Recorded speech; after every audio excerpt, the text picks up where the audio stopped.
نواسہ رسول جگر گوشہ بطول سیدنا امام علی مقام امام حسین علیہ السلام کی شہادت پر رسول اللہ صلی اللہ علیہ وآلہ وسلم بہت زیادہ غمگین ہوئے۔ میں مختلف آپ کے سامنے وہ روایات رکھوں گا جس سے یہ چیز ہمارے سامنے آیا ہوگی کہ جب امام علی مقام ابھی بچپنا تھا، بچپن کی حالت کے اندر تھے، اور رسول اللہ صلی اللہ علیہ وآلہ وسلم کو یہ خبر پہنچی کہ میرے اس نواسے کو کربلا کے میدان کے اندر میری امت شہید کر دے گی، تو رسول اللہ صلی اللہ علیہ وآلہ وسلم زار و قطار رونا شروع ہو گئے۔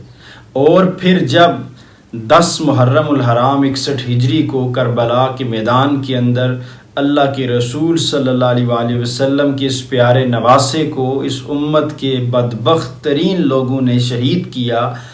اور ظلماً قتل کیا، تو اس کے بعد بھی رسول اللہ صلی اللہ علیہ وآلہ وسلم بہت زیادہ افسردہ ہوئے اور اس کے اوپر بہت زیادہ پریشان ہوئے۔ اس کے متعلق کئی روایات ہیں، میں وہ ساری آپ کے سامنے رکھتا ہوں۔ امام طبرانی اپنی المعجم الکبیر کے اندر اس روایت کو نقل کرتے ہیں، اور حافظ ہیثمی نے مجمع الزوائد کو مجمع الزوائد کے اندر اسی روایت کو نقل کیا۔ امام ابن عساکر نے تاریخ مدینہ دمشق کے اندر اس روایت کو نقل کیا۔ امام مزی نے تہذیب الکمال کے اندر نقل کیا۔ امام عسقلانی نے تہذیب التہذیب کے اندر نقل کیا۔ اس کے علاوہ کئی ائمہ کرام نے اس روایت کو اپنی اپنی کتب کے اندر نقل کیا۔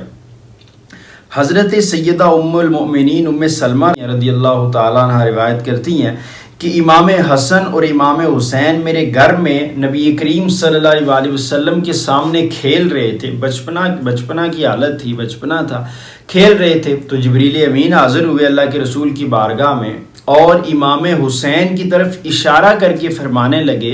اے اللہ کے رسول صلی اللہ علیہ وآلہ وسلم، آپ کی امت ایسی بدبخت بھی ہو جائے گی کہ آپ کا یہ نواسہ جو آپ کی محبتوں کا مرکز و محور ہے، جو آپ کی شفقتوں کا مرکز و محور ہے، جس کو آپ محبت کرتے اور پیار کرتے تھکتے نہیں ہیں، آپ کی امت آپ کے اس نواسے کو کربلا کے میدان کے اندر شہید کر دے گی۔ اور پھر آپ کو اس سرزمین کی ایک مٹی بھی تھوڑی سی لا کے دی۔ نبی کریم صلی اللہ علیہ وآلہ وسلم نے جب یہ بات سنی، آپ زار و قطار رونے لگے، آپ کی چشمان مقدس سے آنسو روا ہو گئے، اور آپ نے حضرت ام سلمہ کو بلایا، اور بلا کے آپ نے حضرت ام سلمہ کو وہ مٹی جو تھی وہ ایک شیشی میں ڈال کے دی، اور فرمایا کہ ام سلمہ یہ مٹی اپنے پاس سنبھال کے رکھنا، جس دن یہ مٹی خون میں بدل جائے سمجھ جانا میرا بیٹا حسین شہید کر دیا گیا۔ اور نبی کریم صلی اللہ علیہ وآلہ وسلم یہ بات بتاتے ہوئے زار و قطار رو رہے تھے۔ ایک اور روایت ہے، ایک موقع کے اوپر بارش کا فرشتہ جس کے ذمہ بارش برسانا ہے، وہ رسول اللہ صلی اللہ علیہ وآلہ وسلم کی بارگاہ میں آیا، تو امام حسین رسول اللہ کی پشت کے اوپر چڑھ کے کھیل رہے تھے۔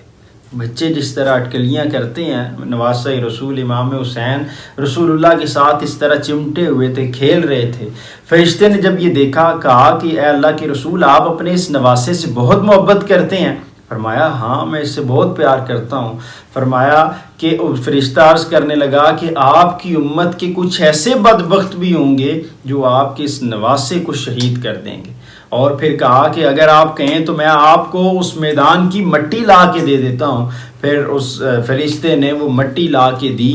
اور کہا کہ اس سرزمین کا جو نام ہے وہ کربلا ہے۔ یہ ساری روایات جو ہیں یہ اس بات کی طرف اشارہ کرتی ہیں کہ نبی کریم صلی اللہ علیہ وآلہ وسلم کو جب خبر ملی تھی کہ میرے بیٹے میرے حسین کو میری امت کے لوگ کربلا کے میدان میں شہید کر دیں گے، رسول اللہ صلی اللہ علیہ وآلہ وسلم اس کے اوپر بہت زیادہ افسردہ ہوئے اور آپ کی چشمان مقدس سے آنسو روا ہو گئے۔ آج کچھ بدبخت ایسے بھی ہیں جو یہ چیز کہتے ہیں کہ نواسہ رسول کی شہادت کے اوپر آنسو بہانا حرام ہے۔ جب ان کے سامنے یہ روایت رکھی جاتی ہے تو وہ کہتے ہیں جی اس وقت تو امام حسین حیات تھے، زندہ تھے، اس لیے جب رسول اللہ کو خبر ملی تو آپ کی چشمان مقدس سے آنسو روا ہو گئے، لیکن شہادت کے بعد تو کوئی ایسی چیز نہیں ملتی ہے۔ ایسے لوگوں کی عقل کے اوپر ماتم کرنے کا دل کرتا ہے کہ جس نواسے کی شہادت کی صرف خبر سن کر رسول اللہ صلی اللہ علیہ وآلہ وسلم کی آنکھوں سے آنسو روا ہو گئے، اس شہزادے کی جب شہادت، اور اتنی دردناک شہادت کہ 3 دن تک کربلا کے میدان میں بھوکا اور پیاسا رکھنے کے بعد اس امت نے رسول اللہ کے نواسے کو ذبح کر دیا، تو کیا ان کی اس قدر دردناک شہادت کے بعد رسول اللہ کے قلب اطہر کو تکلیف نہیں ہوئی ہوگی؟ اور رسول اللہ صلی اللہ علیہ وآلہ وسلم کا قلب اطہر اس چیز کے اوپر نالاں و پشیمان نہیں ہوا ہوگا۔ میں اس کے اوپر ایک اور روایت آپ کے سامنے رکھنا چاہوں گا۔ یہ جو حضرت ام سلمہ کی بات میں نے ذکر کی، رسول اللہ نے فرمایا کہ ام سلمہ اس شیشی کو سنبھال کے رکھنا، جب یہ مٹی جو ہے یہ خون میں بدل جائے تو سمجھ جانا کہ میرا حسین شہید کر دیا گیا۔ حضرت ام سلمہ روزانہ اس شیشی کو آ کے دیکھتی تھی اور کہا کرتی تھی کہ جس دن یہ مٹی خون میں بدل گئی وہ دن ہمارے اوپر بہت بھاری ہوگا۔ اور پھر ایک راویہ سلمہ، حضرت سلمہ بیان کرتی ہیں کہ میں ایک دن حضرت ام سلمہ ام المومنین کے پاس حاضر ہوئی تو وہ زارو قطار رو رہی تھی۔ میں نے ان سے پوچھا کہ آپ رو کیوں رہی ہیں؟ انہوں نے فرمایا میں نے رسول اللہ صلی اللہ علیہ وآلہ وسلم کو خواب میں دیکھا ہے، آپ صلی اللہ علیہ وآلہ وسلم کا سر انور اور ریش مبارک گرد آلود ہیں، یعنی آپ صلی اللہ علیہ وسلم کے سر مبارک اور داڑھی مبارک کے اوپر مٹی پڑی ہوئی ہے۔ میں نے عرض کیا اللہ کے رسول آپ کو کیا ہوا ہے، یہ آپ کی کیا حالت ہے، کس نے آپ کی یہ حالت کی ہے؟ تو اللہ کے رسول صلی اللہ علیہ وآلہ وسلم نے فرمایا میں ابھی حسین کی شہادت دیکھ کر آ رہا ہوں۔ اللہ کے رسول صلی اللہ علیہ وآلہ وسلم نے فرمایا میں ابھی حسین کی شہادت دیکھ کر آ رہا ہوں، اور رسول اللہ صلی اللہ علیہ وآلہ وسلم پریشان حال تھے، سر اور داڑھی کے اوپر گرد و غبار پڑا ہوا تھا۔ اور آج کے دور کے اندر لوگ اس چیز کو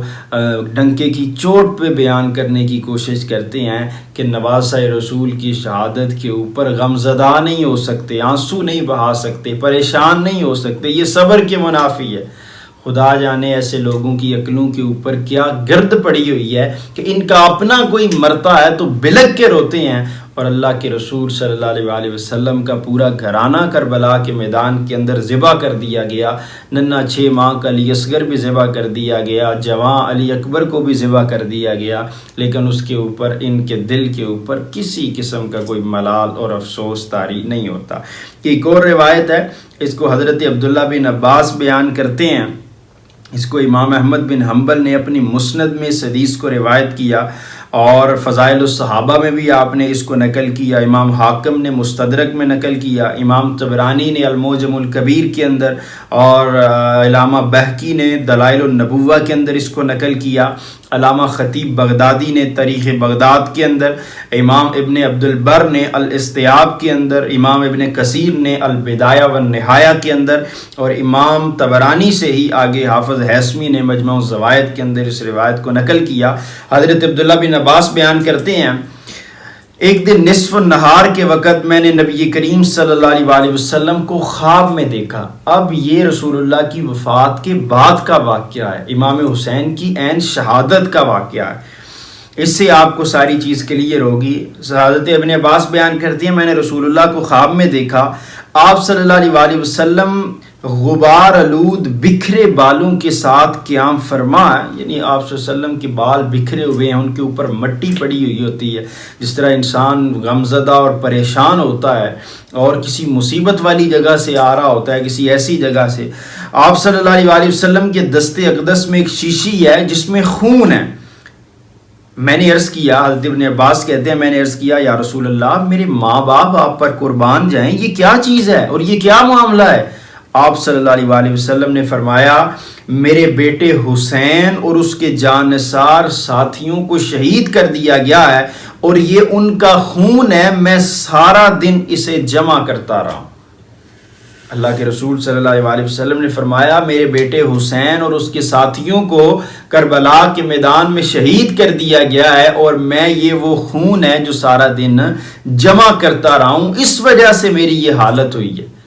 آپ اندازہ کریں رسول اللہ صلی اللہ علیہ وسلم کی اس وقت کیا کیفیت ہوگی، رسول اللہ صلی اللہ علیہ وسلم کے قلب اطہر کے اوپر اس وقت کیا گزر رہی ہوگی۔ اور راوی بیان کرتے ہیں کہ ہم نے بعد میں، کیونکہ اس وقت کمیونیکیشن کا کوئی ایسا سسٹم نہیں تھا، راوی کہتے ہیں کہ ہم نے اس دن کا بعد میں شمار کیا تو انہیں معلوم ہوا کہ ٹھیک اسی دن امام حسین علیہ السلام کو کربلا کے اندر شہید کیا گیا تھا، جس دن حضرت ابن عباس نے خواب میں رسول اللہ صلی اللہ علیہ وآلہ وسلم کو دیکھا تھا۔ اب یہ ساری روایات آپ سامنے رکھیں، اس کے علاوہ بے شمار ایسی روایات ہیں جن سے یہ چیز ملتی ہے۔ حضرت علی المرتضیٰ کی روایت ہے، جب ایک دفعہ آپ صفین کے لیے جنگ کے لیے روانہ ہوئے تو راستے میں آپ نے اس چیز کا اظہار فرمایا کہ مجھے رسول اللہ نے خبر دی تھی کہ میرے بیٹے حسین کو کربلا کے میدان کے اندر شہید کر دیا جائے گا، اور رسول اللہ صلی اللہ علیہ وآلہ وسلم یہ بات بتاتے ہوئے زار و قطار رو رہے تھے۔ تو سیدنا امام حسین کے غم کے اندر رونا، آپ کے غم کے اندر آنسو بہانا، آپ کی شہادت کے اندر غم زدہ ہونا اور اس کے اوپر افسوس کرنا، یہ رسول اللہ صلی اللہ علیہ وآلہ وسلم کی سنت ہے۔ نواسہ رسول کو اور ان کے پورے رفقا اور پورے کنبے کو کربلا کے میدان کے اندر ظلماً قتل کیا گیا۔ 3 دن تک بھوکا اور پیاسا رکھنے کے بعد اس امت کے بدبخت ترین لوگوں نے اپنے نبی کے نواسی اور پورے کنبے کو ذبح کر دیا۔ جس طرح ہمارا کوئی اپنا مرتا ہے تو ہمارا قلب پریشان ہوتا ہے، ہماری آنکھوں سے نہ چاہتے ہوئے بھی آنسو گرنا شروع ہو جاتے ہیں، کنٹرول نہیں رہتا، اسی طرح رسول اللہ صلی اللہ علیہ وآلہ وسلم کے گھرانے کی اس دردناک شہادت کے اوپر بھی انسان کا قلب جو ہے اسے غمزدہ ہونا چاہیے، اور انسان کو غم حسین کے اندر آنسو بہانے چاہیے۔ کیا معلوم کہ غم حسین کے اندر بہائے ہوئے یہ آنسو ہی کل قیامت والے دن ہماری بخشش اور مغفرت کا سامان بن جائیں۔